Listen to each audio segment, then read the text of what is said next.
Racing takes place out at Fairview on Friday, the 1st of December 2023. We are into the final month of the year, and it's come upon us so quickly. But we've got 8 races to look forward to out at Fairview on the poly track. And joining me on the line is Grant Paddock. Grant, how are you doing? All good. Morning, punters. Yeah, everything good down here. Weather, wind is typical of Port Elizabeth again. It's up. We're going to have a hot day tomorrow at the course with a solid headwind. So it's going to be quite a tactical day. See, Greg Sheen is back in town and he's got 6 rides, and we'll have a look at his 6 rides as we go through the card. But race number 1 will be the start of the bipod over 1,000 meters. The maiden plate that will get proceedings underway. Raptor Island is your 15-10 favorite. It's 3-1 about Swiss Walt. You've got Concerto at 9-2. It's 11-2 Pompey Warning, and then it's 7-1 and Better Bar Those. Now the source Raptor Island last time out, Grant, reported caster shoe. He just never showed that pace that he normally shows, and despite having weight off the back in a handicap, I think back into a maiden company he should appreciate this.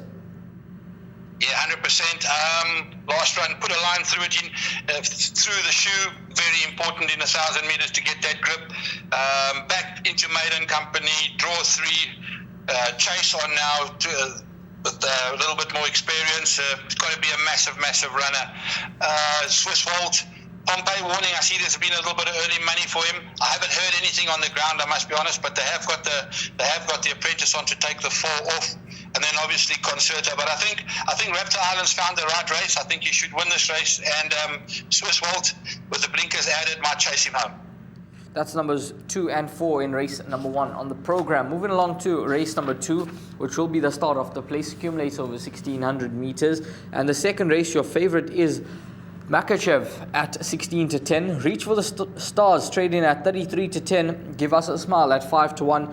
It's 6-1 and Better Bar Those. Now Makachev, Richard Free rides for the Kelly Mitchell yard, comes through with some very nice Cape form. And he's a runner that will no doubt hold the leading light in this contest. Gate 4, 1,600 meters, should be no concern at all. Though one other horse that just keeps me interested is this horse, Give Us a Smile, who was, I would say, terribly disappointing last time out behind Bobley Swagger when expected to win. But what do you make of his chances now that the cheek pieces are applied?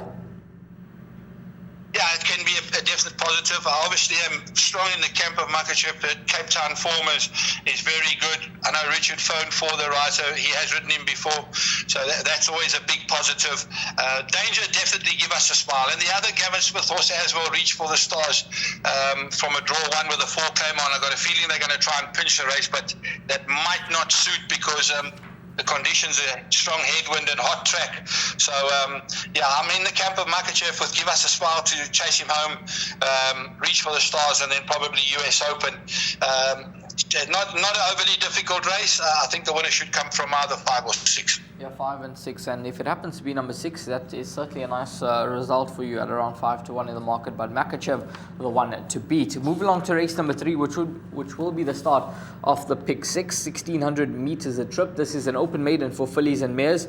Gideon's Daughter trading at 14-10, Temple Off at 11-2, Tibetan Temperance at 6-1. It's then 7-1 and Better Bar Those. Now this filly, Gideon's Daughter, she's been costly to follow. She's been disappointing for favorite backers, and I just wonder whether favorite punters will be happy to go in once again at 14-10. I like the look of number 2, Kitty Mo, especially with the 4 kgs off the back, blinkers on, draw 1, 1,600 meters. I think she's got a lot going for her. Yeah, I'm with you on this one. I think Alan was hoping to give Greg Sheen a Christmas present here with Gideon's Daughter, but as you say, she's been disappointing. And I'm going to brass her again. I think it's a lot more difficult than that. I see there has been late money just recently now for Tibetan Temptress, the stable companion. And this is a filly that they thought very highly of early on. They've given her a break now through the winter and brought her back so she could just about be ready to win. Miss Tucker and Sundrop are horses you've got to take into consideration. I'd just like to say number 10, Fly Like a Falcon, has just been scratched as well. My Pick 6, I've actually gone 1, 2, 4, 6 and 8. I'm not all in on the one here. I must be honest with you. I think it's a very tricky start to the Pick 6. 1, 2, 4, 6 and 8 for Grant. And once you look past number 1, Gideon's Daughter, you're going to get a lot of tickets drop in after leg number 1 in that Pick 6. And as you mentioned, possibly not a good thing, despite being at the top of the board. So moving along to race number 4 on the program, 1600 meters. This is the Guineas Plate, and we've got some nice horses running here. Fairy Knight, even money favorite. It's 4-1 about Idita, 11-2 Empire Blue, 7-1 and Better Bar. Those now, this filly Idita, she's been very, very disappointing. Beaten at the short price in her last 2 starts behind Easy Living and Joy and Peace, both on the poly track over the 14. Question marks whether she'll see out the 1600 meters. And that leads me to number 1, Fairy Knight. Despite the deep draw, it could possibly be the right one in the race. 100%. Idita, last time out, she tried 1400 fly jump, over raced, went to the front, stopped. She has to learn to race if she's going to win a mile on the poly, there's no doubt. Best bet on the card, Fairy Knight. Conditions will suit. Not concerned about the deep draw. He comes from off the pace. They're going to go hard, there's no doubt. There's the likes of Global Blanco and Varsvoter in the race. They'll be up there pounding away. And I think Richard will time it right on Fairy Knight. Best bet on the card. I thought even money was very generous. Banker in the pick 6. People want to go a bit wider. Number 2 won a very, very good race last time out, but against weaker. And then the 10. Back for more, the lovely filly as well, and possibly the 8. But a banker in the pick 6 and place accumulator and bipod, Fairy Knight. All in with horse number 1, Fairy Knight, in race number 4. Race number 5, the start of Jackpot 2, 1900 meters. The trip of Fleas and Mares, 80 handicap, 1450 is the off time. Treasure Hunt, your favorite at 7-2. That's found slight support from 4-1. It is 7-2 Official Secret, 5-1 Opera Swing, 6-1 and Better Bar. Those, you strong on anything in the 5th, Grant? Nah, this is a tricky kind of a race. I haven't gone really wide. I think I've gone 5 horses in my pick 6 here. I see there's been money for Treasure Hunt. Unfortunately, Sharon's Yard is really off form at the moment, and that needs to turn around. They were a bit bad luck last week with a bit of interference on their main runners. Opera Swing's a horse that doesn't know how to run a bad race, but the handicapper is catching up to her. But she puts in a solid effort every time. Public Benefit. This really Official Secret. It's got to be a big runner. She's really improved since coming to Port Elizabeth. And got a definite each way chance. Gold for Africa is very, very well in at the weight. Bit of a deep draw since she's a solid front runner, so the conditions might not suit Gold for Africa. My pick 6 numbers are 2, 3, 4, 5 and 6, and I've tipped the 5 to win it. That's number 5, which is Official Secret at around 7-2 in the market. Greg Sheen aboard for Alan Creer from a 3 draw, and Grant hoping that this mare can get the job done and notch up career win number 4. We'll move along to race number 6, 2,200 meters the distance. It is St. Cloud at the top of betting boards at 33-10. You've got Jaspero at 9-2. Then in focus, 6-1 into 5-1, 7-1 Alado's Pride, 10-1 into 8 about Great Affair, 8-1 Mohandas, and then it's 10-1 and Better Bar. Those now. When we're going over the 2,200 meter trip, quite a few horses do certainly come into the equation here. And are you with us, filly St. Cloud from the Alan Creer yard with Richard Fourier aboard?